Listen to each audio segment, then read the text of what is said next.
ভাৰতীয় জনতা পাৰ্টিৰ সভাপতি মাননীয় ভাৰতীয় জনতা পাৰ্টিৰ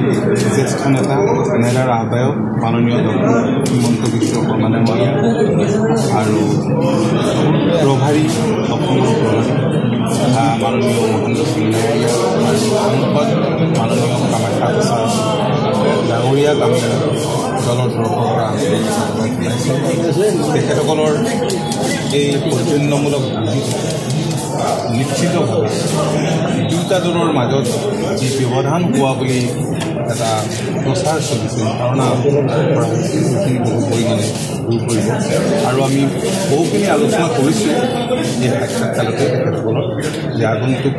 নিৰ্বাচনত আমি কেনেদৰে মুক্তভাৱে অৱতীৰ্ণ হ'ম আমাৰ কৌশল কেনেকুৱা আমি আলোচনা কৰিছোঁ আৰু তেখেতসকলে আমাক নিমন্ত্ৰণ জনাইছে কালিলৈ আমি ভাৰতীয় জনতা পাৰ্টীৰ কাৰ্যালয়ত যাম তাৰপিছতে আমি নিৰ্বাচনৰ কাৰণে যিখিনি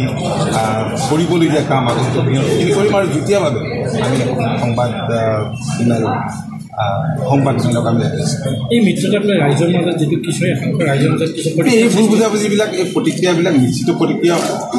সৃষ্টি কৰাত বহুতৰ অৰিহণাও আছে কিন্তু এইবিলাক দূৰ হ'ব এইবিলাকক লৈ ইমান চিন্তা কৰিবলগীয়া নাই কাৰণ আমি কংগ্ৰেছক পৰাভূত কৰাৰ স্বাৰ্থত আজি ৰাজ্যখনৰ যি অৱস্থা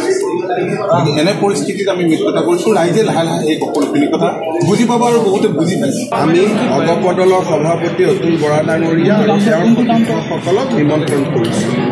তাৰ লগে লগে অহাকালি ভাৰতীয় জনতা পাৰ্টীৰ ৰাজ্যিক সভাপতি ৰঞ্জিত দাস ডাঙৰীয়া আৰু গণ পৰিষদৰ সভাপতি তথা কেবিনেট মন্ত্ৰী অতুল বৰা ডাঙৰীয়াই যৌথভাৱে আপোনালোকক বা সংবাদ কৰ্মীসকলক সম্বোধন কৰিব আৰু তাতেই আজি আমাৰ যি আলোচনা হ'ব